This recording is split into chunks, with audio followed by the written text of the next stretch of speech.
Hey everyone, welcome to the top 10 list. Here's my top 10 favorite courtroom movies. Yes, so yeah, the reason I'm doing this top 10 list is mostly because of a YouTuber named Stuff You See in the Cinema. Basically, he said he's going to be doing a ranking of courtroom drama movies, and basically, that gave me an idea.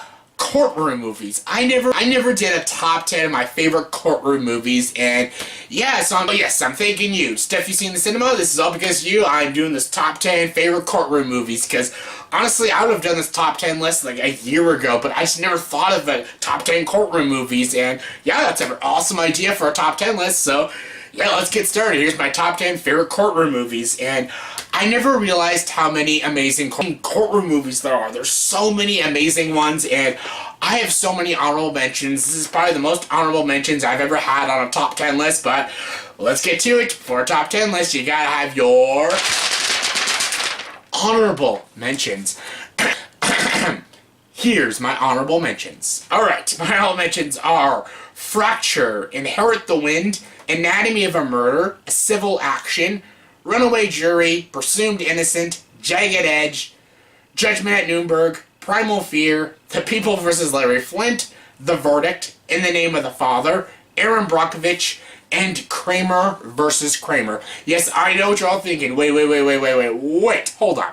Kramer vs. Kramer isn't on there? Well, the reason Kramer vs. Kramer isn't on there is because I'm judging this top 10 list on the courtroom movie style. Like, I'm judging it mostly as a courtroom movie. Yes, the movie has to be great, obviously. All these 10 movies are amazing, but I'm judging these movies as how they work as a courtroom movie. And Kramer vs. Kramer is better than a lot of movies on this top 10 list, but I don't consider it a straight courtroom movie, so that's why it didn't make the top 10 list, but it made the honorable mention. It's like number 11, so yeah, there we go. Now that we cleared that up, here's my top 10 favorite courtroom movies. Coming in number 10 is a movie that's based on true events, and it's based off of an amazing play, and it's about the Salem witch trial. Yes, that's right, the Crucible. Crucible has amazing actors in this movie. It has Daniel Day-Lewis, Winona Ryder, Joan Allen, and that's what it's about. It's about the town of Salem and dealing with witchcraft and sorcery and stuff, and all these people were accused of using witchcraft and working for Satan and stuff, and basically, this movie basically tells you it was all bullshit. It was basically about a bunch of these girls who did rituals, and basically they were pseudo-witches. They weren't really witches. They pretended to be witches, but the whole town, they were so, like, easily manipulated, and they all thought everyone was, like, a sorcerer or a witch, and all these innocent people were tried and killed and hanged, and they did nothing, and it's just such a intense, gritty movie, and it's so well done. Amazingly acted by Winona Ryder, Daniel Day-Lewis, Joan Allen, all fantastic. Winona Ryder plays such a despicable character in this movie, but she plays it so good. The dialogue is fantastic. It's an amazing adaptation off of an amazing, great play, and The Crucible, amazing courtroom movie, definitely one of my favorites. Coming number 9 is My Cousin Vinnie. Yes, the two youths. Yes, I love Joe Pesci in this movie. Marissa Tomei is also phenomenal. Ralph Macchio is also in the movie, and the reason I put this on my top 10 list is because I had to have a comedy on there, because courtroom movies can be also funny and comedic, and this is definitely the funniest courtroom movie. It is hilarious. I love it. It always puts a smile on my face, and it's a great, intense courtroom movie as well, because it's about Vinny, because it's about these two kids, basically, who evidently robbed a store because they took some tuna, or something. Was it tuna? Yeah, it was tuna, but they really are accused of murder, because these people robbed the store and shot the man, and basically, they're accusing of these two, so they're tried for murder, and basically the only lawyer they can afford is the guy's cousin. His name is Vinny, and he's a terrible lawyer, and he wears like this leather coat, and he just passed the bar and stuff, and it's really funny. It's very enjoyable, and the way how Vinny investigates the case and how he wins the case at the end is hysterical. I loved Joe Pesci. I loved Marissa Tomei, who won her Oscar for this movie. It's a very funny movie. It's a very delightful movie, and it's my 9th favorite courtroom movie. Coming number 8 is Class Action. Class Action is a movie probably a lot of you have never even heard of, and you probably should watch it. If you're into courtroom dramas, definitely check this movie out. It's fantastic. It's got Mary Elizabeth Manostrano in the movie, also Gene Hackman, and it's basically about a case, and basically a father and a daughter have to compete each other on this case. Because it's basically about this corporation, and a lot of people got injured during this explosion, and basically it's this corporation's fault, and basically Mary Elizabeth Manostrano has to defend it, and basically Gene Hackman is suing the corporation, and he's working with all these clients to help sue them and stuff, and basically it's a father-daughter battle, but it's also a courtroom battle, and it's fantastic. I love the dynamics of this movie, and because it's a very dysfunctional movie, because this father and daughter, they don't get along, and basically when they take it to court, they take it very personal. It's not all about the business, but it's a very personal relationship. It's not about defending this corporation or suing this corporation. It's also about proving to be the best lawyer, and it's a fascinating movie. It's a very well acted movie. It's a very emotional, hard-hitting movie. It's also got a great performance by Lawrence Fishburne. He's also a side character in this movie. He's great, and I love this movie. This is definitely the most underrated courtroom movie out there. Please check it out if you haven't seen it. Coming number 7 is The Lincoln Lawyer. Yes, Matthew McConaughey. Alright. This is actually not the first time you'll see Matthew McConaughey on this list. And yeah, this was during the dark ages of Matthew McConaughey movies when he was making shitty romantic comedies. But The Lincoln Lawyer showed us that McConaughey can still act, and it's so great. I love the story of this guy who basically defends the most dangerous criminals, and he gets them all off because of how amazing of a lawyer he is. But he gets a client who he knows who's flat out guilty, but this client is basically threatening to ruin his life if he does not defend him, and it's an awesome movie. Another movie that co-stars Marissa Tomei, who's fantastic in this movie, William H. Macy, Ryan Phillippe, Michael Pena, all in this movie. It's a great movie. It's got some intense courtroom scenes, and Matthew McConaughey steals every scene he's in. It's an amazing adaptation off of an already great book, and Lincoln Lawyer, definitely a fantastic film.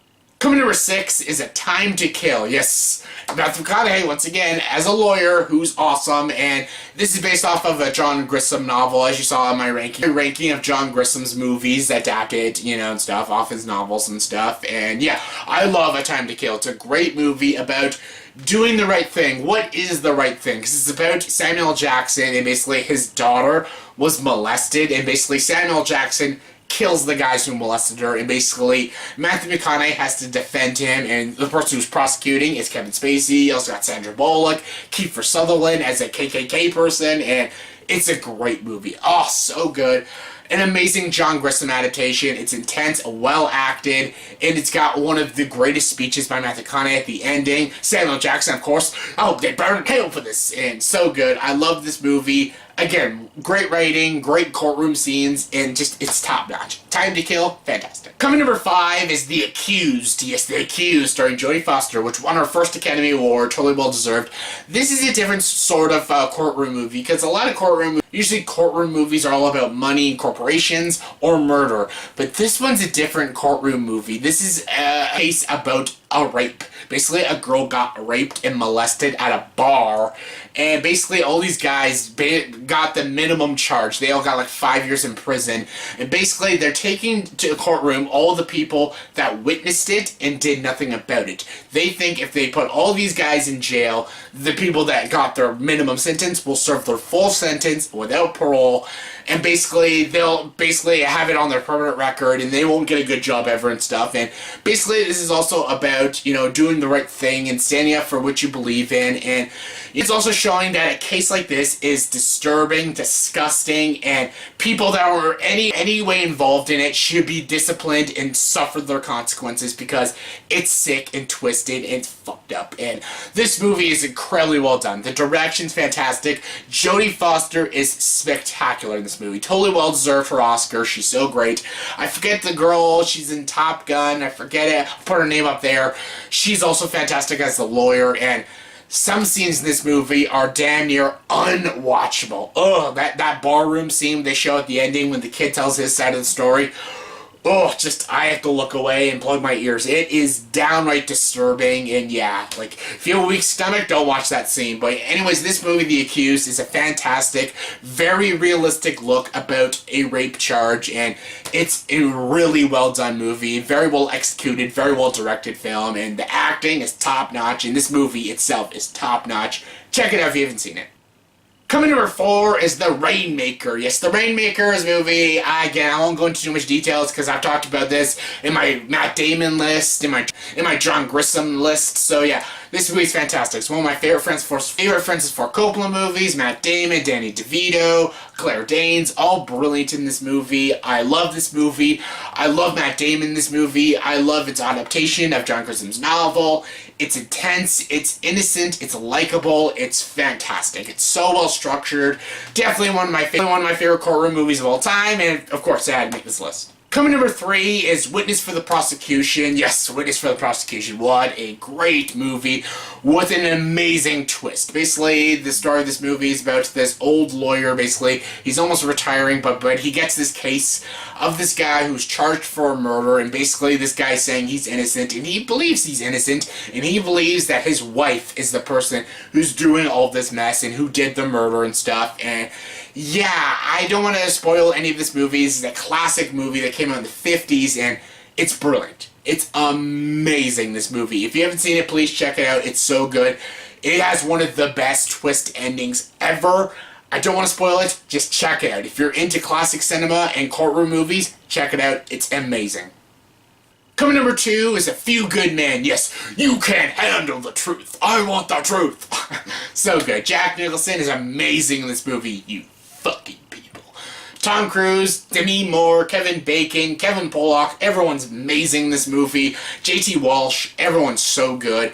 Basically, it's about these two soldiers who basically killed another soldier, and basically they're being tried for murder and stuff, and basically the only thing they want is not to be discharged from the army because they're true soldiers and stuff, and Tom Cruise has to defend them and basically figure out why they did it and figure out the meaning of a code red and who assigned the code red and stuff. And yeah, Kiefer Sutherland's also in this movie too, also as a despicable asshole.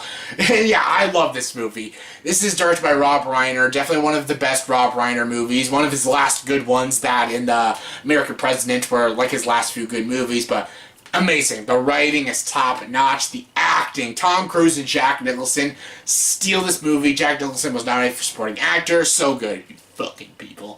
Love it. That intense scene, that argument Tom Cruise and Jack Nicholson had is such an amazing scene. I love it. This movie is brilliant. Everyone loves it. It's quotable. It's amazing. Got a great ending, and it's my second favorite courtroom movie. And my number 1 favorite courtroom movie is a tie between two of the best courtroom movies ever, and that is 12 Angry Men and To Kill a Mockingbird. Both movies, in a way, sort of about race, mostly To Kill a Mockingbird, but 12 Angry Men as well, because parts of a different culture is the one that is being tried for murder and stuff, but both brilliant movies in their own way. They're both amazingly well acted and amazingly well written, but 12 Angry Men has the better dialogue, the better situation. It feels more realistic and stuff and more intense, like the tension's more stronger in 12 Angry Men. But To Kill a Mockingbird has the better acting, has more emotionality, it's just a more powerful film. And Gregory Peck is just damn near spectacular. Same with Robert Duvall as Boo Radley, so good. And I love the whole movie's through the perspective of Scout, a little girl and stuff. Her witnessing this trial of this person who is being accused of murder and rape and stuff. Is it murder? I think it's just rape. But yeah, anyways, but it's a tragic story. And Gregory Peck is amazing in To Kill a Mockingbird. And I love the book written by Harper Lee, and it's an amazing book, but that movie, amazing. 12 Angry Men is just as amazing. Great dialogue, just about 12 men discussing a case. And you don't know what happened. Basically, Henry Fonda basically wants to talk it out, and the more they talk it out, they figure out that this person might have not even done the murder and stuff. And such a great movie. Both these movies are just a tie of the best courtroom movies. I couldn't decide my favorite, so they're both as a tie as my favorite courtroom movies. They're both classic films. Both have amazing direction, writing, acting, structured. They both have great scores too, and they both feel very realistic in their own way. And yeah, they're both my number 1 favorite courtroom movies. So yeah, that was my top 10 personal favorite courtroom movies. So yeah, in the comment section below, please tell me, did you agree with this top 10 list? And if not, give me your top 10 favorite courtroom movies. Trust me, there's a lot of courtroom movies out there, so yeah, I can tell everyone's gonna have a lot of different opinions on this. But yeah, give me your top 10 favorite courtroom movies. Comment below, let me know. And as always, if you like this video, please like, subscribe to this channel, and join the dark side.